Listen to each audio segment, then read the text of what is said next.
لیکن جیسے ہی وہ ہزاروں اینٹیں وہ آپس میں ایک ترکیب کے ساتھ ایک ہیئت اور ایک شکل اور ایک صورت اور ایک حالت کے اندر جب ان کو آپس میں جوڑ دیا جاتا ہے تو اب اس کو کوئی اینٹ نہیں کہتا، اب اس کو دیوار کہتے ہیں۔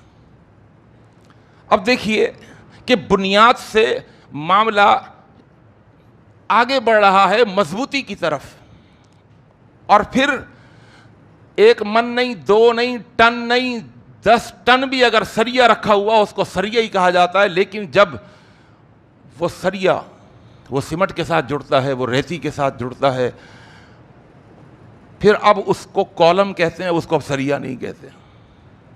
اس کے اندر سریا پلا دیا گیا، کئی لڑیاں سریے کی اس کے اندر پرو دی گئیں، لیکن اب اس کو سریا نہیں کہتے، اب اس کو کالم کہتے ہیں، اب اس کو بھیم کہتے ہیں۔ اور جب اس کو آپس میں جوڑ کر ایک شکل دے دی گئی تو اب اس کو لینٹر کہا جاتا ہے، یہ لینٹر کی چھت ہے، نام بدل گیا، اب کوئی اس کو سریا نہیں کہتا۔ فرمایا یشد بعضہ بعضا، اس کا ایک حصہ دوسرے حصے کے ساتھ مل کر اس کو مضبوط کرتا ہے، یعنی کہ ایک حصہ دوسرے حصے کو مضبوط کر رہا ہے اور وہ خود کمزور نہیں، وہ کسی کو مضبوط کر کر خود بھی مضبوط ہو رہا ہے۔ کتنی خوبصورت ترین مثال اللہ کے پیغمبر صلی اللہ علیہ وسلم نے دے دی، اور یہ امت کو سمجھا دیا اور قیامت تک آنے والے مومنوں کو سمجھا دیا، اگر الگ الگ رہو گے، جدا جدا رہو گے، متفرق رہو گے، اگرچہ تعداد میں کتنے ہی زیادہ کیوں نہ ہو، اگرچہ قیمت میں کتنے ہی زیادہ کیوں نہ ہو، اگرچہ وزن میں کتنے ہی زیادہ کیوں نہ ہو۔ دیکھیے سریا کتنا قیمتی ہو گیا تھا نا، ابھی 3 لاکھ روپے سے اوپر چلا گیا تھا ٹن، ابھی بھی شاید 3 کے قریب یا 3 سے کچھ اوپر نیچے، کتنا قیمتی ہو گیا، کتنا وزن ہے اس کا، کیا اس کی ویلیو ہے۔ سیمنٹ کہاں سے 500 سے 1000 1200 اوپر چلی گئی، اگر سیمنٹ کی 1000 بوریاں ہوں، 10 ٹن نہیں 50 ٹن سریا اگر پڑا ہوا ہو، اس کی اپنی الگ سے کوئی حیثیت باقی نہیں ہے جب تک کہ وہ جڑ نہ جائے سیمنٹ سے۔ تو جب تک افتراق رہے گا، انتشار رہے گا مومنوں کے اندر، یہ جدا جدا رہیں گے، یہ الگ الگ رہیں گے، یہ متفرق رہیں گے، یہ آپس میں بٹے ہوئے رہیں گے، تو یاد رکھیے کبھی ایک عمارت بنی نہیں سکتے، جبکہ اللہ کے پیغمبر فرما رہے ہیں نہیں، انہیں آپس میں جڑ کے رہنا پڑے گا اور ایک عمارت کی شکل اختیار کرنی ہوگی۔ یشد بعضہ بعضا۔ آج امت مسلمہ کا کیا حال ہے؟ سب اپنی جگہ بہت اسٹرانگ ہے، سعودیہ کے پاس پیسہ بہت ہے، کتنے اسلامی ممالک ہیں جو آج سے 50 سال 100 سال پہلے بالکل فقیر تھے، اللہ نے ان کے نیچے، ان کے پاؤں کے نیچے، ان کے قدموں کے نیچے اللہ نے بلیک گولڈ نکال دیا، لیکوڈ سونا اللہ نے نکال دیا، پوری دنیا کو پیٹرول سپلائی کر رہے ہیں، اور ان کی معیشت کتنی اچھی ہو گئی، اتنے مضبوط ہو گئے، اسٹرانگ ہو گئے، لیکن اس کے باوجود بھی ان کی کوئی حیثیت نہیں ہے، اس لیے کہ آپس میں جڑے ہوئے نہیں ہیں۔ آپ کہیں گے نہیں OIC کے اجلاس بلائے جا رہے ہیں، کسی کام کے نہیں ہیں، حقیقت میں جڑنا ہوگا، ایک دوسرے کی ضرورت بننا ہوگا۔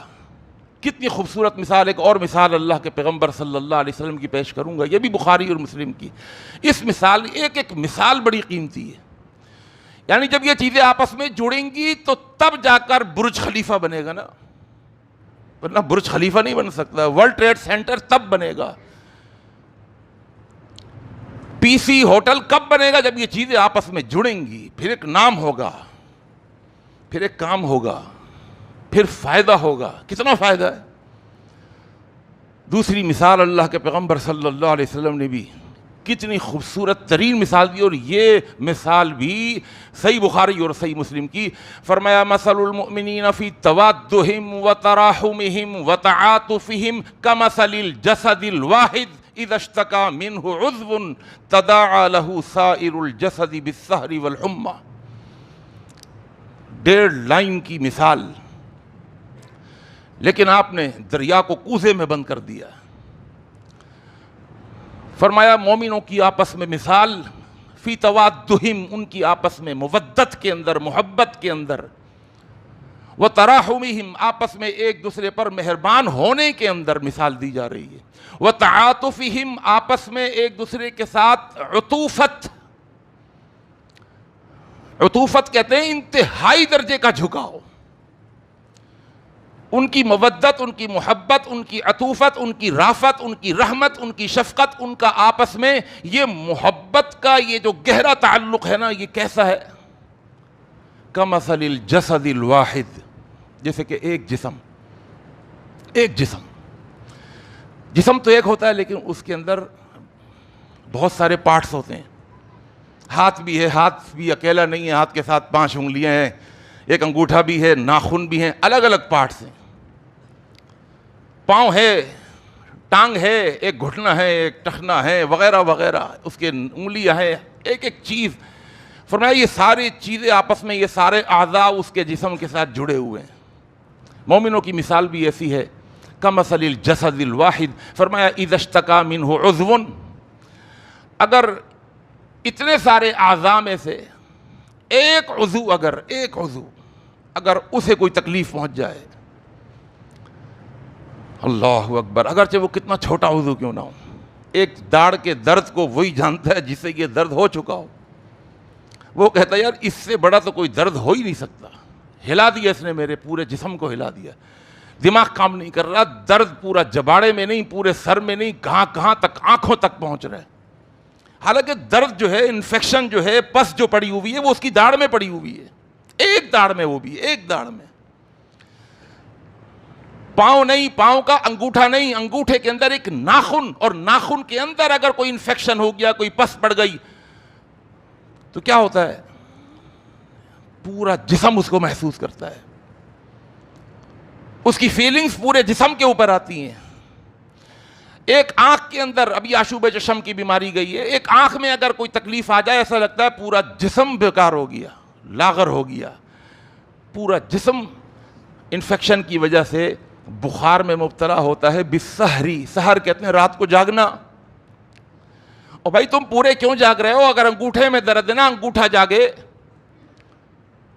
داڑھ میں درد ہے نا، داڑھ نہ سوئے، تم تو سو بھائی، تمہیں کیا ہوا؟ ٹانگ صحیح سالم ہے، داڑھ میں ہے درد، آنکھ میں ہے درد۔ اللہ کے پیغمبر فرماتے ہیں نہیں، پورا جسم جاگتا ہے۔ کیا خوبصورت ترین مثال۔ والحمہ، حمہ کہتے ہیں بخار کو، پھر جب بخار چڑھتا ہے اس معمولی سے انفیکشن کی وجہ سے، جو ایک چھوٹے سے چھوٹے ایک عضو میں انفیکشن ہوا ہے لیکن بخار پوری باڈی پر چڑھا ہوا ہوتا ہے۔ کتنی خوبصورت ترین مثال۔ ایک اور مثال صحیح مسلم کے اندر اللہ کے پیغمبر صلی اللہ علیہ وسلم نے دی ہے، فرمایا المسلمون کرجل واحد، اور یہاں آپ نے اسپیسیفکلی 2 چیزوں کو ذکر بھی کر دیا، فرمایا سارے مسلمان ایک آدمی کی طرح ہیں، ایک آدمی کی طرح۔ آپ نے فرمایا ان اشتکا عینہ اشتکا کلہ و ان اشتکا رأسہ اشتکا کلہ، اگر اس کے صرف سر میں درد ہو تو پورے جسم میں درد ہوتا ہے، اور اگر اس کی ایک آنکھ میں درد ہو تو پورے جسم میں درد ہوتا ہے، پورا جسم بیمار ہوتا ہے، صرف سر بیمار نہیں ہوتا۔ دیکھیں نا، سر کا درد ہلا دیتا ہے پورے جسم کو۔ کتنی خوبصورت ترین مثال دی، اس کا احساس ہوتا ہے۔ آج امت مسلمہ کو احساس ہو رہا ہے کیا؟ آج ہم کیا کر رہے ہیں؟ وہ تصویریں، وہ ویڈیوز کہ جن کو ہم آنکھوں سے دیکھ بھی نہیں سکتے، اور حقیقت یہ ہے ہم تو اتنے نازک طبع واقع ہوئے ہیں، ہم تو اتنے کمزور دل واقع ہوئے ہیں، ہمیں تو اتنا ڈر اور خوف ہے موت کا ہمارا بلڈ پریشر ہائی نہ ہو جائے، ہے ایسا یا نہیں؟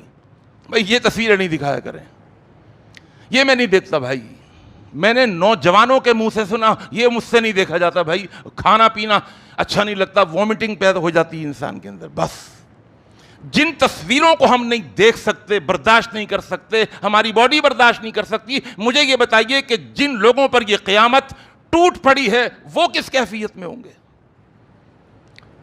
آج احساس کریں نا، اگر 2 گھنٹے اگر لائٹ چلی جائے، 3 گھنٹے لائٹ چلی جائے، اگر آپ یوز ٹو نہ ہو، آپ کے علاقے میں لوڈ شیڈنگ نہ ہوتی ہو، اگر صبح سے شام تک پہلے سے میسج بھی آ گیا لائٹ نہیں ہوگی صبح شام 5 بجے تک. ہم کتنی اذیت میں وہ دن گزارتے ہیں. لائٹ نہیں ہے, لائٹ نہیں ہونے کا مطلب پانی نہیں ہے, پانی نہیں ہے, یہ نہیں ہے, وہ نہیں ہے, سارے کام ہمارے بیکار ہو جاتے ہیں, زندگی برباد سی لگتی ہے. وہ لوگ کہ جن کے الیکٹرک سپلائی بھی بند ہے, جن کا پانی بند, جن کے پاس خوراک نہیں, جن کے پاس ادویات نہیں, کچھ بھی نہیں ہے, جن کے اوپر خوف, جن کی مسخ لاشیں, اسپتال پر جب بمباری ہوئی تو اب وہاں پر لاشوں سے تعفن اٹھ رہا ہے. ڈاکٹرز, بچے, ماں باپ کے سامنے بچے, اور بچوں کے سامنے ان کے ماں باپ, اور بچوں کی صرف کٹی ہوئی لاشیں نہیں, ٹوٹی ہوئی لاشیں نہیں, پھٹی ہوئی لاشیں, پھٹی ہوئی لاشیں. اس کا احساس کیا امت مسلمہ کو ہے؟ کیا ہم کو ہے؟ کیا ہم اس کا احساس کر رہے ہیں؟ احساس کا مطلب سمجھتے ہیں؟ احساس کسے کہتے ہیں؟ احساس صرف معلومات کو کہتے ہیں کہ ہمارے علم میں ہے؟ یہی قیامت, آئیے میں بتاؤں آپ کو احساس کسے کہتے ہیں. یہ قیامت اگر خدا نہ خواستہ, خدا نہ خواستہ, خدا نہ خواستہ اگر ہمارے گھر کے اوپر یہ افتاد آ پڑتی تو اس وقت جو ہماری کیفیت ہوتی نا, اس کو کہتے ہیں احساس. آپ سامنے والے بچے کے لاشے کو دیکھ کر صرف تھوڑا سا امیجن کریں, اپنے بچے کا تصور کریں, اگر یہ خدا نہ خواستہ یہ میرے بچے کی اگر لاش ہوتی تو مجھ پر کیا بیتتی, میرا کیا حال ہوتا. آئیے میں بتاؤں, ہماری منافقت اللہ تعالیٰ معاف فرمائے, ہماری بے حسی, اور بے حسی کا لفظ تو بہت چھوٹا ہے, ہماری بے غیرتی, ہماری بے حیائی, مجموعی طور پر ہماری پاکستان قوم کی بے حسی دیکھیے آپ, بے حیائی, بے غیرتی دیکھیے کہ وہاں پر ہمارے مسلمان بھائیوں کے خون سے ہولی کھیلی جا رہی ہے, اور یہ پاکستان کے مسلمان یہاں پر یہ کرکٹ ٹیم کو لے کے جا رہے ہیں, یہ گیم کھیل رہے ہیں. کوئی بائیکاٹ نہیں کر سکتے, یہ نوکریاں جائیں گی, عقوبتیں برداشت کرنی پڑیں گی, گورنمنٹ سزا دے گی. ایک میچ جیت کر کے اتنا بڑا احسان یہ کیا غزہ والوں پر, پتہ نہیں کس سے میچ جیتا تھا تو اس جیت کو ان کے نام کر دیا, پتہ نہیں کس سے جیتے تھے بھائی, واللہ عالم کسی سے ایک میچ جیتے بھی تھے بھی انڈیا سے پہلے, ہے نا ایسا. پوری قوم کو گیم میں لگا دیا, کرکٹ ٹیم کے پیچھے لگے, اب کہاں ہو رہا ہے, کس سے مقابلہ ہو رہا ہے. اور جب انڈیا سے مقابلہ ہوا, میں دل میں سوچ رہا تھا کہ شاید پوری ٹیم ہی انکار کر دے گی اس انڈیا کے ساتھ کھیلنے کی, کہ جس انڈیا نے مکمل طور پر اسرائیل کو سپورٹ کیا, اور کہا کہ 1000 افراد ہمارے تیار ہیں, ہم بھیج دیتے ہیں وہاں پر. پھر اگر پوری ٹیم نہیں تو کم از کم 1-2 افراد تو ہمارے ایسے پلیئر ہوتے جو اعلان کرتے, جو بائیکاٹ کرتے کہ ہم نہیں کھیلیں گے. اللہ کی قسم ہیرو بن جاتے, وہ قوم کے ہیرو بن جاتے. اور پھر اللہ نے بھی ذلت ان کے اوپر ڈالی, ہار کے وہاں سے ذلت اٹھا کے نکلے. انا للہ و انا الیہ راجعون, ڈوب مرنے کا مقام ہے, صرف زبانی جمع خرچ. ایک ملک سے کہ گیم جیت کر تم نے اس جیت کو غزہ کے حوالے کر دیا, ان کو کیا فائدہ ہو گیا, تمہیں کیا نقصان ہو گیا. اس کو کہتے ہیں محبت. آئیے میں بتاؤں, اگر خدا نہ خواستہ ہمارے گھر کے اندر اگر یہ ہو جائے, آج امت مسلمہ کا المیہ یہ ہے کہ ہم بائیکاٹ بھی نہیں کر سکتے. کس سے بائیکاٹ؟ آپ سمجھ رہے ہوں گے ان کی مصنوعات سے بائیکاٹ, وہ ایک الگ چیز ہے, وہ بھی کوئی کرتا ہے تو کرے, اچھا ہے, لیکن آئیے اپنے گناہوں سے تو بائیکاٹ کریں.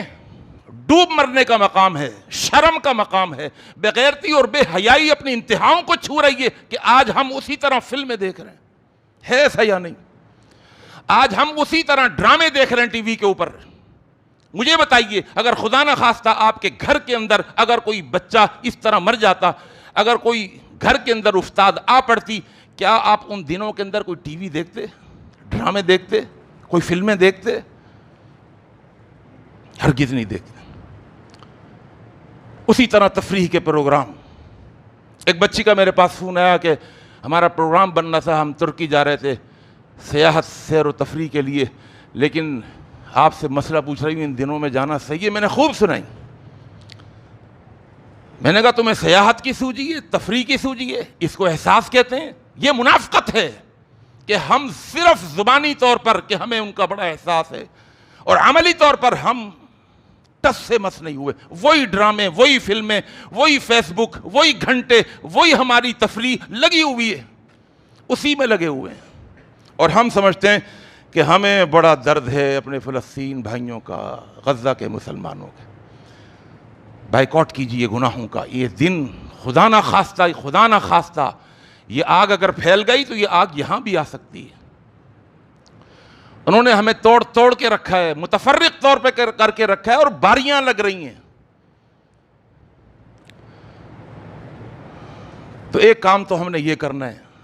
اس کے لیے انشاءاللہ امید ہے آپ لوگ تیار ہوں گے کہ ان دنوں کے اندر گھر کے اندر بند کریں ٹی وی میں ایسے پروگرام کوئی دیکھ رہے ہیں تو اپنے بچوں کو، اپنی عورتوں کو سمجھائیے، خود بھی باز رہیے، گناہوں سے بائیکاٹ کیجئے، اللہ کے گھر کی طرف آئیے، نمازوں کی پابندی کیجئے. اور دوسرا کام جو ہم نے کرنا ہے، دوسرا کام ہمیں یہ کرنا ہے کہ ہم نے اللہ سے دعا کرنی ہے. اچھا، دعا میں بھی ہماری ایک بس فارمیلٹی پوری ہو رہی ہے، ہاتھ اٹھائے اور دعا کر دی. رو کے دعا کیجئے، رو کے دعا کیجئے. اپنے غزہ کے مسلمان بھائیوں کے لیے رو کے دعا کیجئے. اس کو کہتے ہیں احساس. اس کو کہتے ہیں آپ کو درد ہوا ہے، آپ کو بھی تکلیف ہوئی ہے. وہ اگر جاگ رہے ہیں تو آپ بھی جاگ رہے ہیں. انہیں اگر تکلیف ہو رہی ہے تو آپ کو بھی تکلیف ہو رہی ہے. اور 3 مثالیں میں نے آپ کو 3 حدیث کی روایتیں آپ کو میں نے سنا دیں جس میں اللہ کے رسول صلی اللہ علیہ وسلم نے اس اخوت کو تمثیل کے ساتھ، تشبیہ کے ساتھ کھولا ہے اور سمجھانے کی کوشش کی ہے. کاش کہ ہم سمجھ جائیں. ایک اور بھی مثال ہے، ایک اور بھی حدیث ہے. یہ حدیث ابو داؤد کے اندر موجود ہے.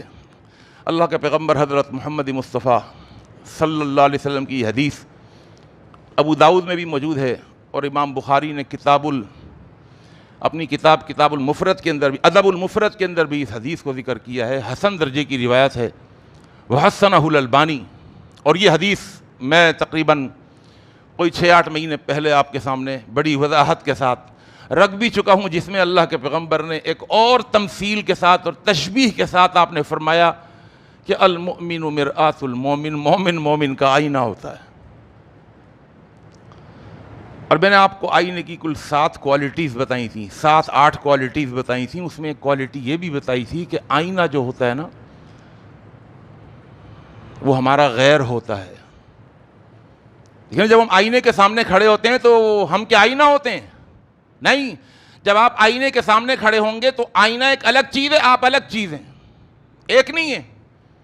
آئینہ آئینے کے سامنے کھڑے ہونے والے کا غیر ہوتا ہے، ہو بہو وہ نہیں ہوتا. آئینہ الگ چیز، آپ الگ چیز. لیکن جب اس کے سامنے آپ کھڑے ہوتے ہیں نا، تو جب آپ اس میں دیکھتے ہیں تو پھر آئینہ آپ کا عکس آپ کو ہو بہو دکھاتا ہے، اور اتنے خوبصورت انداز میں دکھاتا ہے. آپ کہتے ہیں کہ میں وہ ہوں اور وہ میں ہوں. ہے ایسا یا نہیں؟ حالانکہ آئینہ اور چیز ہے، آپ اور چیز ہیں. لیکن وہ آپ کو آپ کا عکس اتنی خوبصورتی کے ساتھ دکھاتا ہے. آپ کا فائدہ، آپ کے اگر اچھے کپڑے ہیں تو وہاں پر بھی وہ آپ کو دکھاتا ہے اچھے کپڑے ہیں. ایسا ہو ہی نہیں سکتا آپ اچھے کپڑے پہنے اور آئینہ آپ کو گندے کپڑے دکھائے. نہیں. اس کی خوبصورتی میری خوبصورتی، اس کی بدصورتی میری بدصورتی، میری بدصورتی اس کی بدصورتی. سمجھ میں نہیں آتا، انسان کنفیوژن کا شکار ہو جاتا ہے کہ میں وہ ہوں یا وہ میں ہوں. حالانکہ میں وہ نہیں، وہ میں نہیں، اس لیے کہ وہ آئینہ ہے. میں ایک آدمی ہوں اس کے سامنے کھڑا ہوا. ہم الگ الگ بھی ہیں لیکن ہم آپس میں اتنے قریب بھی ہیں، پتہ نہیں چلتا کہ میں وہ ہوں یا وہ میں ہوں. میرا فائدہ اس کا فائدہ نظر آتا ہے، اس کا فائدہ میرا فائدہ نظر آتا ہے، میرا نقصان اس کا نقصان، اس کا نقصان میرا نقصان، میرا داغ دھبا اس کا داغ دھبا، اس کا داغ دھبا میرا داغ دھبا، میرا رونا اس کا رونا، اس کا رونا میرا رونا، میرا ہنسنا اس کا ہنسنا، اس کا ہنسنا میرا ہنسنا. وہ جی ہوتا ہے ایسا یا نہیں؟ کیا خوبصورت ترین مثال دی. اللہ اکبر. ان کا غم میرا غم، میرا غم ان کا غم، میری خوشی ان کی خوشی، ان کی خوشی میری خوشی. یہ سمجھنا ہوگا. اللہ تعالی ہمیں ایسی سمجھ عطا فرما دے. پیارے نبی نے تو کتنے واضح انداز میں کھول کھول کر ایک چیز کو بیان کر دیا.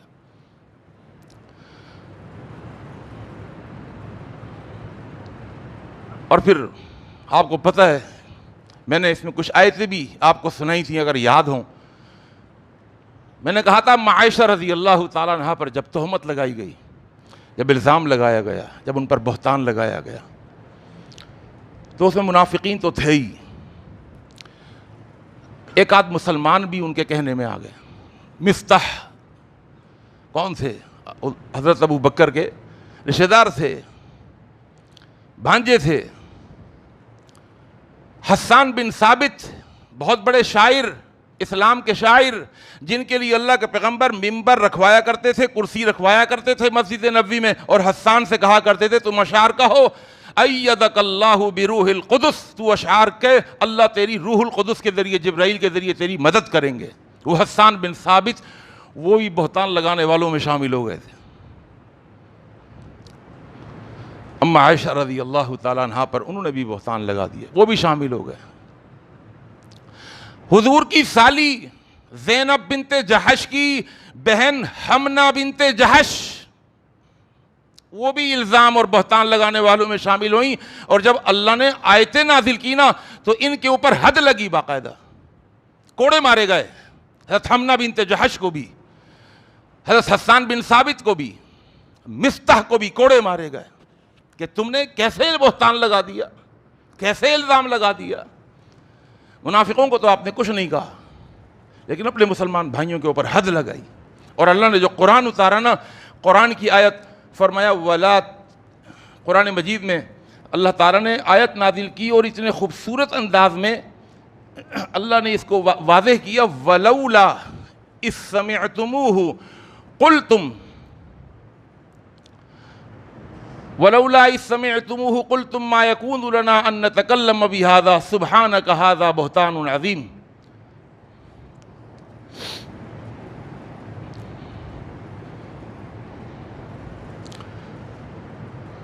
ایک اور مقام پہ فرمایا وَلَا تَلْمِزُوا أَنفُسَكُمْ وَلَا تَنَابَزُوا بِالْأَلْقَابِ. ایک اور مقام پہ فرمایا وَلَا تَقْتُلُوا أَنفُسَكُمْ. تمہارا یہ عائشہ کے اوپر بہتان لگانا، یہ حضرت عائشہ پر بہتان لگانا نہیں ہے، بلکہ یہ تمہارا بہتان لگانا اپنے اوپر ہے. اس لیے کہ تم اور عائشہ الگ الگ تھوڑی ہیں. بے شک ذات کے اعتبار سے تم الگ الگ ہو، لیکن ایک بہت بڑی قیمتی چیز ہے، وہ ہے صفت ایمان. اس صفت ایمان کے ساتھ اللہ نے تم کو اور عائشہ کو جوڑ دیا ہے. ایمان والوں کو عائشہ کے ساتھ اور حضرت عائشہ کو ایمان والوں کے ساتھ جوڑ دیا ہے صفت ایمان کے ساتھ. یہ تمہارا آئینہ، تم اس کا آئینہ. اس کے اوپر عیب لگانا یہ ایسا ہے جیسا کہ تم نے اپنے اوپر عیب لگایا. ایک مسلمان اگر کسی مسلمان کو قتل کرتا ہے، اللہ کہتا ہے نہیں لا تقتلوا انفسکم. حالانکہ قاتل اور ہے، مقتول اور ہے، قاتل اور ہے، مقتول اور ہے. اللہ یوں کہہ دیتا کہ تم میں سے بعض کو قتل نہ کریں، نہیں، اللہ نے کہا اپنے آپ کو قتل نہ کرو. اللہ نے قاتل کو اور مقتول کو انفسکم کے ساتھ جوڑ کے بتایا. اور قتل کرنے والے تو قاتل نہیں ہے، تو ہی مقتول ہے. اللہ اکبر. اے قتل کرنے والے، تو سمجھ رہا ہے کہ میں قتل کر رہا ہوں، تو اس کو قتل نہیں کر رہا، تو خود قتل ہو رہا ہے، اپنے آپ کو قتل کر رہا ہے. انفسکم کے ساتھ جوڑ دیا.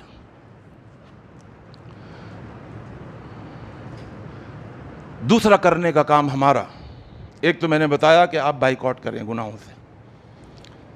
کوئی اگر گناہ کا کام کر رہا ہے، گھر میں دوسرا فرد ٹوک دے کہ بھائی نہیں کرو، ان دنوں میں تو گڑ گڑاؤ، اللہ کے آگے گریہ ازاری کرو، اللہ سے معافی مانگو.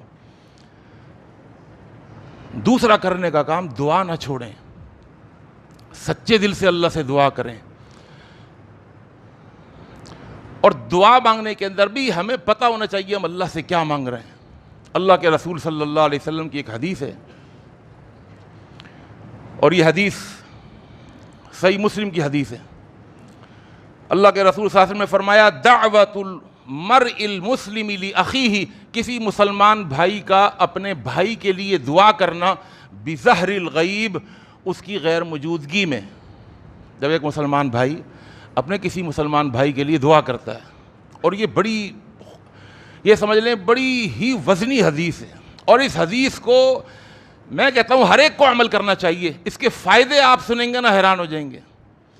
فرمایا دعوت المرء المسلم لاخیہ بظہر الغیب مستجابۃ. جب بھی کوئی مسلمان کسی اپنے مسلمان بھائی کے لیے اس کی غیر موجودگی میں، اس کی غیابت میں، اس کی ایبسنس میں جب اس کے لیے دعا کرتا ہے نا، اللہ دعا قبول کرتا ہے، کیونکہ اس کے اندر کوئی غرض نہیں ہوتی. ہوتی ہے کوئی غرض نہیں ہوتی. ہمارا کوئی فائدہ نہیں ہے، کوئی فائدہ نہیں. دوسرے عملوں کے اندر ریاکاری آ جاتی ہے. لوگ کہیں گے آپ ماشاءاللہ نمازیں پڑھتے ہیں، یہ تو ماشاءاللہ ہر پیر جمعرات کا روزہ رکھتے ہیں وغیرہ، لیکن اس کے اندر کسی کو پتہ ہی نہیں. آپ نے ہاتھ اٹھائے ہوئے، زور سے بھی دعا نہیں کر رہا، لیکن اپنے کسی مسلمان بھائی کے لیے دعا کر رہے ہیں. کوئی پریشان ہے، کوئی بیمار ہے، آپ اپنے بیمار بھائی کے لیے دعا کر رہے ہیں یہاں بیٹھے ہوئے گھر کے اندر، مسجد کے اندر، اس کی غیر موجودگی میں اس کو پتہ ہی نہیں آپ اس کے لیے دعا کر رہے ہیں. فرمایا یہ دعا مستجابہ قبول ہوتی ہے، اس لیے کہ بغیر کسی غرض کے، بغیر کسی لالچ کے، بغیر کسی حرص کے یہ دعا ہو رہی ہے. یہ اخلاص کے ساتھ دعا ہو رہی ہے نا. اگر آپ اس کے ساتھ مخلص نہیں ہوتے، نہیں دعا کرتے، یہ قبول ہوتی ہے. پھر آپ نے فرمایا جیسے ہی یہ دعا شروع کرتا ہے نا اپنے مسلمان بھائی کے لیے جو سامنے نہیں ہے، عند رأسہ ملک موکل، اللہ ایک فرشتہ بھیج دیتا ہے کہ جاؤ اس کے سرہانے، اس کے سر کے پاس کھڑے ہو جاؤ.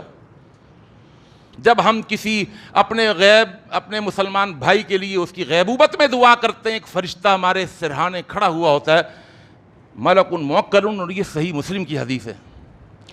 کلما دعا لاخیہ بخیر، جیسے ہی یہ دعا کرتا ہے اپنے بھائی کے لیے کوئی اچھائی کے لیے، اللہ اس کے ساتھ یہ مسئلہ ہو گیا، اس کو صحت دے دے، اس کو عافیت دے دے، اس کو پریشانی سے نکال دے، قال الملک المؤکل بہ آمین ولک بمثل. تو وہ فرشتہ جس کو اللہ نے بھیجا تھا، جس کو اللہ نے مقرر کیا تھا، متعین کیا تھا کہ سر پہ کھڑے ہو جا، اور جو دعا یہ اس کے لیے کرے وہی دعا تو اس کے لیے کر، اور اس کی دعا پر آمین بھی کہے.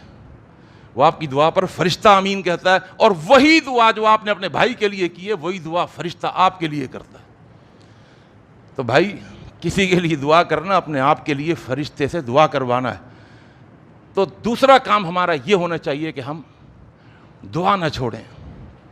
اور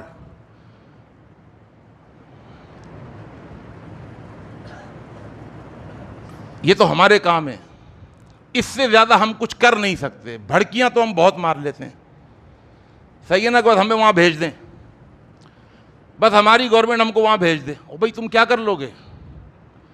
کوئی اسلحہ چلانے کی تمہاری کوئی پریکٹس نہیں ہے، کوئی تربیت نہیں ہے، کوئی ٹریننگ نہیں ہے، کیا کرو گے؟ مسلمانوں کا زیادہ نقصان ہوگا. اس کے لیے کوئی تربیت آپ نے لی ہوئی ہے، کوئی پریکٹس آپ نے کی ہوئی ہے. آج ایک ملک سے دوسرے ملک میں جانا کوئی مذاق ہے، کوئی کھیل ہے؟ سوائے پاکستان ملک کے، یہاں سب آ جا سکتے ہیں نا. لیکن کسی دوسرے ملک میں جا کے دکھائیں نا آپ اس طریقے سے، بغیر ویزے کے، بغیر پاسپورٹ کے، جائیں ذرا. اب اس میں کیا کرنا ہے ہمیں؟ اللہ کے پیغمبر حضرت محمد مصطفیٰ صلی اللہ علیہ وسلم پر جب اللہ نے قرآن اتارا نا، تو ایک آیت، بڑی خوبصورت آیت، فرمایا کنتم خیر امۃ اخرجت للناس تأمرون بالمعروف وتنہون عن المنکر عن المنکر. تم بہترین امت ہو، لوگوں کے لیے نکالے گئے ہو. تمہارا کام کیا ہے؟ تأمرون بالمعروف، امر بالمعروف کرو، اور نہی عن المنکر کرو. منکر کا مطلب یہ ہے کہ کسی غلط کام کو روکو، منع کرو. اب کسی غلط کام کو ہوتا ہوا دیکھ کر اس کو روکنا، اس کو منع کرنا، اس کے 2-3 درجے ہیں. 3 درجے حدیث میں بتائے. صحیح مسلم کی حدیث ہے، اللہ کے رسول صلی اللہ علیہ وسلم نے فرمایا من رآ منکم منکرن، بس بات ختم ہو رہی ہے، من رآ منکم منکرن، تم میں سے جو بھی رآ منکرن، کوئی چیز دیکھے جو غلط ہے. اس وقت ہم جو چیز دیکھ رہے ہیں وہ غلط ہو رہی ہے. غزہ کے مسلمانوں پر بہت بڑا ظلم ہو رہا ہے. تو آپ نے کیا فرمایا؟ فَلْيُغَيِّرْهُ بِيَدِهِ، اگر تمہارے پاس طاقت ہے، قوت ہے، استطاعت ہے، استعداد ہے، ایبلٹی ہے تو فَلْيُغَيِّرْهُ بِيَدِهِ، اپنے ہاتھ سے اس برائی کو ختم کرو۔ آج کے دور کے اندر حدیث کا یہ ٹکڑا، یہ ہمارے لیے نہیں ہے، میں بڑی ذمہ داری سے بات کہہ رہا ہوں، آج کے دور کے اندر حدیث کا یہ ٹکڑا ہمارے فوجیوں کے لیے، ہمارے مسلح سپاہیوں کے لیے، یہ ٹکڑا ان کے لیے کہ ان کے اندر طاقت ہے، وہ مسلح ہیں، انہوں نے تربیت لی ہوئی ہے، وہ صلاحیت رکھتے ہیں اس بات کی کہ وہ اس برائی کو اپنے ہاتھوں سے ختم کر دیں۔ اللہ اکبر۔ اور یہ بہت زبردست موقع تھا۔ سچی بات یہ ہے کہ آج اگر ہمارا پاکستان اتنی جرت کرتا اور اتنی ہمت کرتا، اللہ اسے ہمت عطا فرمائے، ہمارے فوجیوں کو، ہمارے سپاہیوں کو، ہماری ایئر فورس کو، ہمارے ان فوجیوں کو اگر اللہ تعالیٰ ہمت عطا کرے اور یہ تھوڑا سا حوصلہ اگر لیں اور کوئی اگر قدم اٹھائے نا، اچھا بے شک اکیلے نہ اٹھائیں، کون کہہ رہا ہے آپ اکیلے قدم اٹھائیں، لیکن مسئلہ یہ ہے کہ یہاں پر سب سے بڑے پہلوان 57 اسلامی مملکتوں اور حکومتوں میں سب سے بڑے پہلوان آپ ہی ہیں، اس لیے کہ سب کے پاس اسلحہ ہے، دولت ہے، سب کچھ ہے، لیکن ایٹم بم تو اللہ نے آپ کو دیا ہے نا۔ ایک پہلوان آ گیا اکھاڑے کے اندر بچے کو پیٹنے کے لیے، اور وہ بچہ آپ کا ہی ہے، قریبی ہے، رشتہ دار ہے، آپ اس کے ساتھ جڑے ہوئے ہیں، اور ہمارے پاس بھی ایک پہلوان ہے جو اس سے لڑ سکتا ہے، جو اس سے مقابلہ کر سکتا ہے کسی حد تک، وہ بھی پہلوانی ہے، اس نے اسی پہلوان کی طرح طاقت ہے، اس کے پاس قوت ہے، اسلحہ ہے، اور اس نے تربیت لی ہوئی ہے، ٹریننگ لی ہوئی ہے۔ دوسرے چھوٹے چھوٹے بچے، یہ 57 اسلامی مملکتیں اور حکومتیں، یہ سب چھوٹے چھوٹے بچے ہیں، ان میں صرف 4-5 ہیں، یہ سب دیکھ رہے ہیں اپنے پہلوان کی طرف کہ ہمارا پہلوان آگے تو بڑھے، پھر ہم بھی آگے بڑھتے ہیں۔ پوری امت کو لیڈ کرنے کے لیے اگر کوئی موقع تھا تو یہی موقع تھا، اور ہے یہ موقع۔ اللہ کی قسم اگر یہ پاکستان آگے بڑھے، اپنے ساتھ 4-5 ممالک جو بہت اسٹرانگ ہیں، سعودیہ کو کم نہیں سمجھیں، دولت اللہ نے بہت دی ہے، ان کو بھی عقل آئے گی، سمجھ آئے گی کہ یار آج اگر ہم پر کوئی مصیبت آن پڑی نا تو یہ پاکستان ہی کھڑا ہوگا۔ صرف مذمتی بیانات سے کام نہیں چلے گا، آپ کو 2 ٹوک بات کرنی پڑے گی۔ اگر امریکہ نے 2 ٹوک بات کر دی کہ میں اسرائیل کے ساتھ کھڑا ہوا ہوں، اللہ کی قسم پاکستان کو چاہیے تھا کہ وہ نقصان کی پرواہ کیے بغیر وہ بھی 2 ٹوک اعلان کرتا، میں اسرائیل کے ساتھ کھڑا نہیں ہوا، میں غزہ کے ساتھ کھڑا ہوا ہوں۔ جبکہ ہمارے منشور میں یہ بات ہے کہ ہم نے اسرائیل کو تسلیم نہ کیا ہے اور نہ کریں گے، پھر بھی صرف مذمتی بیانات، اس سے کچھ نہیں ہوگا۔ کم از کم اپنے ساتھ سعودیہ کو ملائیے، اور سعودیہ اس موقع پر آپ کا ساتھ دے گا، اور آپ کو اس سے مالی فوائد بھی حاصل ہوں گے، آپ کے قرضے اتریں گے بھائی۔ آپ آگے تو بڑھیے، سعودیہ کو ملائیے، ترکی کو اپنے ساتھ ملائیے، آپ ملیشیا کو اپنے ساتھ ملائیے، آپ افغانستان کو اپنے ساتھ ملائیے، یہ 4-6 ممالک، ایران آپ کے ساتھ کھڑا ہوا، بلکہ آپ سے پہلے ایران نے کہہ دیا کہ بھائی میں کھڑا ہوا ہوں غزہ کے ساتھ، ایران کو اپنے ساتھ ملائیے، اور کوئی توانا آواز تو نکالیں، توانا آواز، یہ خاموشی نقصان دے گی بہت بڑی۔ آپ کے پیچھے کھڑے ہوئے ہیں 57 اسلامی ممالک، آپ کے پیچھے کھڑے ہوئے ہیں، لیکن وہ دیکھ رہے ہیں یہاں سے کوئی توانا آواز ہی نہیں اٹھتی۔ اگر توانا آواز کسی نے اگر اٹھائی بھی ہے تو انا للہ و انا الیہ راجعون۔ نان مسلم رشیا کا اللہ بھلا کرے، رشیا نے توانا آواز اٹھائی ہے، بہت بڑی بات ہے۔ اور بلکہ میں تو سن کر کے مجھے اتنی خوشی حاصل ہوئی کہ رشیا نے کے جو پریزیڈنٹ ہیں، انہوں نے، پیوٹن نے جو ایک بات کہی ہے نا، اللہ اکبر، کیا اللہ نے اس کی زبان سے نکلوایا۔ اس نے تو اتنے مہذب انداز میں اس طریقے سے یہودیوں کو لتاڑا ہے کہ ہمارا کوئی مسلم ملک اور مسلم امہ کے اندر جو علماء ہیں نا، وہ بھی اس طریقے سے نہیں لتاڑ سکتے۔ اس نے کہا کہ یہودی اسی طرح کر رہے ہیں حماس کے ساتھ، غزہ کے ساتھ، جس طریقے سے ہٹلر نے نازیوں کے ساتھ مل کر یہودیوں پر ظلم ڈھایا تھا۔ تاریخ آپ کو یاد ہوگی، دوسری جنگ عظیم کے اندر ہٹلر نے جرمن کے اندر کتنے یہودی، اس کی ویڈیوز موجود ہیں، ہم کہتے ہیں کہ 6 لاکھ یہودیوں کو قتل کیا تھا، اور تقریباً دوسری جنگ عظیم کے اندر 2 کروڑ انسان لقمہ اجل بنے تھے۔ ہمارے بڑے بزرگ حضرات اس کو جانتے ہیں، اور جو تاریخ کا مطالعہ کرتے ہیں، 2 کروڑ انسان لقمہ اجل بنے تھے، اور ان 2 کروڑ کے اندر 6 لاکھ یہودی، اور یہودی کہتے ہیں 6 لاکھ نہیں بلکہ ہم 6 ملین تھے۔ ہم 60 لاکھ یہودیوں کو ہٹلر نے کیا کیا؟ اس نے 100 فیکٹریاں بنا دیں۔ پہلی فیکٹری میں یہودیوں کو لایا جاتا، ان کی عورتوں کو لایا جاتا، ان کے بچوں کو لایا جاتا، ان پر ظلم کیا جاتا، ان کے بال اتارے جاتے، اور ان کو غصہ دلانے کے لیے ان کے بالوں کے قالین بنائے گئے، اپنے آفس میں بچھائے گئے۔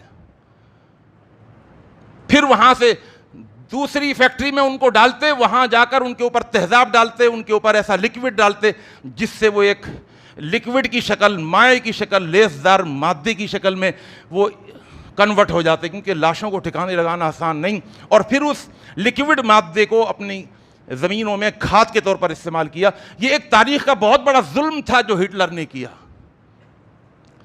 اچھا دیکھیں اس نے کیا کہا، روس کے پریزیڈنٹ نے، کہ یہ اسی طرح کر رہے ہیں ظلم جس طریقے سے ہٹلر نے یہودیوں پر کیا۔ یہی بات اگر ہم ملا مولوی کرتے نا تو یوں کرتے، صحیح کیا ہٹلر نے ان کے ساتھ۔ ہاں نہیں بھائی، ہٹلر نے بھی ان کے ساتھ ظلم کیا۔ اگر یہودیوں پر ظلم ہوگا تو اللہ کا قرآن کہتا ہے تم ظالم کے ساتھ نہ کھڑے ہونا، تم مظلوم کے ساتھ کھڑے ہونا۔ ہٹلر نے بھی غلط کیا، اور آج کے دور کے اندر اسرائیل بھی غلط کر رہے ہیں، وہی کر رہے ہیں جو ان کے ساتھ ہوا۔ یوں کہنا چاہیے، یا ایھا الذین آمنوا کونوا قوامین بالقسط شہداء للہ ولو علی انفسکم انشاءاللہ ثم انشاءاللہ۔ بے شک آج اپنی مجبوریوں کی وجہ سے، امریکہ کی وجہ سے وہ ناراض ہو جائے گا، وہ کوئی قدم نہیں اٹھا پا رہے ہیں، لیکن انشاءاللہ دیکھیں گے آپ۔ یہ اللہ کے قرآن و حدیث کو، شریعت کو سامنے رکھ کر ایک بات کہہ رہا ہوں، ہر عروج کو زوال ہے۔ ایک حدیث سنا دوں، بات ختم ہو رہی ہے، 2 منٹ صرف لگیں گے۔ اللہ کے پیغمبر صلی اللہ علیہ وسلم کی ایک اونٹنی تھی، کانت ناقۃ لرسول اللہ صلی اللہ علیہ وسلم یقال لہ العذباء، ایک اونٹنی تھی جسے عذبا کہا جاتا تھا، اور یہ بڑی طاقتور اونٹنی تھی، اللہ کے رسول صلی اللہ علیہ وسلم کی اونٹنی تھی، اور بہت طاقتور، اتنی طاقتور اونٹنی تھی، حدیث کے الفاظ ہیں وَكَانَتْ لَا تُسْبَقْ، بخاری کی حدیث، کہ اس اونٹنی سے کوئی اونٹ آگے بڑھ ہی نہیں سکتا تھا، اتنی تیز رفتاری سے وہ بھاگتی۔ وہ منسوب تھی کہ اس سے آگے کوئی بھی نہیں بڑھ سکتا، سب سے طاقتور اونٹنی یہی ہے۔ بات مشہور ہو گئی اس اونٹنی کے بارے میں۔ فجاء اعرابی، ایک دن ایک دیہاتی آ گیا اپنے اونٹ کو لے کر آیا، اور علی قعود لہ فسبقہا، اور اس اعرابی اور دیہاتی کے اونٹ نے اللہ کے رسول کی اونٹنی عذبا کو، جو مشہور ہو گئی تھی کہ یہ کبھی ہارتی نہیں ہے، اس سے کوئی آگے نہیں بڑھ سکتا، اس اعرابی کے اونٹ نے اللہ کے رسول کی اونٹنی کو پیچھے چھوڑ دیا، ہرا دیا۔ اب جب یہ چیز ہوئی، قالو، تو اب ہر ایک کی زبان پر یہ الفاظ جاری ہو گئے، سبقت العذباء، سبقت العذباء، آج تو وہ اونٹنی پیچھے رہ گئی بھائی، اللہ کے رسول کی اونٹنی ہار گئی۔ فقال رسول اللہ صلی اللہ علیہ وسلم، اچھا یہ جو ہوا نا تو یہ مسلمانوں کو اچھا نہیں لگا۔ حدیث کے الفاظ ہیں، بخاری کے الفاظ، فاشتد ذلک علی المسلمین، مسلمانوں کو یہ بات اچھی نہیں لگ رہی تھی کہ اللہ کے رسول کی اونٹنی پیچھے رہ گئی۔ جب اللہ کے رسول صلی اللہ علیہ وسلم کے سامنے اس کا ذکر ہوا تو آپ نے فرمایا، سنو اللہ کا قانون، ان حقا علی اللہ اللہ یرفع شیئا من الدنیا الا وضعہ، یہ اللہ کا قانون ہے، یہ دستور ہے، یہ اللہ کا ایک ضابطہ ہے۔ ضابطہ یہ ہے کہ اللہ نے اپنے اوپر یہ چیز لازم کر لی ہے، اللہ نے اپنے اوپر یہ چیز خود لازم کر لی ہے، اللہ یرفع شیئا من الدنیا الا وضعہ، کہ دنیا کی کوئی بھی چیز جب اپنی بلندی پر پہنچے گی تو ہمیشہ نہیں رہے گی، بلکہ اس بلندی سے اس کو نیچے آنا پڑے گا، اور اللہ اس کو بلندی سے اٹھا کر نیچے پھینک دے گا۔ ٹائٹینک کا ایک بڑا مشہور جہاز گزرا ہے، ہم نے اس کے بارے میں بھی یہی سنا۔ اللہ تعالیٰ سے دعا ہے اللہ مجھے اور آپ کو، ہم سب کو اس وقت جو ہمارے کرنے کے کام ہیں اللہ وہ کرنے کی توفیق عطا فرمائے۔ اقول قولی ھذا استغفر اللہ لی ولکم اجمعین۔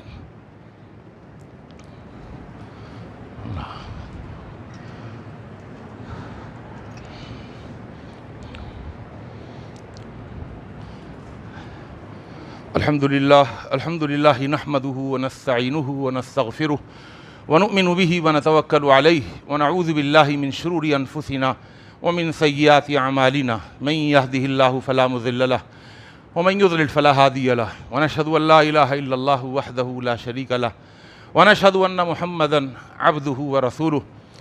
گزشتہ 3 جمعے میں حاضر نہیں ہو سکا، میرا ایک جمعہ کہیں دیا ہوا تھا پاک کالونی میں، پھر چوتھا جمعہ مرکز میں ہوتا ہے، پھر ایک جمعہ رحمانیہ مسجد محمود آباد میں دیا ہوا تھا، 1 سال سے وہ پیچھے پڑے ہوئے تھے، مجھے مجبوراً جانا پڑا، اور 3 جمعے اس طریقے سے ناغہ ہو گئی۔ اور سچی بات ہے جو ایک میرا موضوع چل رہا تھا مجھے وہی موضوع بیان کرنا تھا، لیکن جو حالات ہیں اور جیسے حالات ہیں ان حالات کے اندر مجھے آج تھوڑا سا میں کچھ جذباتی بھی ہو گیا، بڑی معذرت کے ساتھ۔ مجھے ٹھنڈے انداز سے بات کرنے کا میں عادی ہوں اور دلائل کے ساتھ بات کرنے کا عادی ہوں، کچھ تھوڑی سی بات جو ہے وہ سیاست کی طرف بھی چلی گئی، دنیا کے حالات کی طرف چلی گئی۔ اللہ تعالیٰ سے دعا ہے اللہ تعالیٰ مدد فرمائے، نصرت فرمائے، اللہ رب العالمین احکم الحاکمین ان مسلمانوں کی حالات زار پر رحم فرمائے۔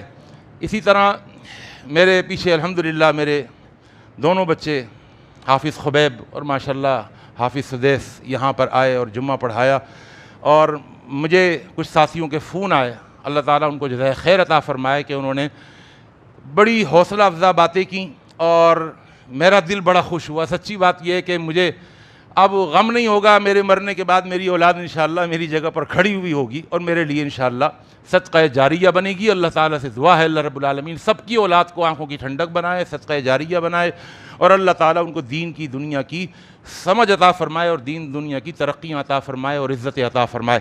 اللہم انصر من نصر دین محمد صلی اللہ علیہ وسلم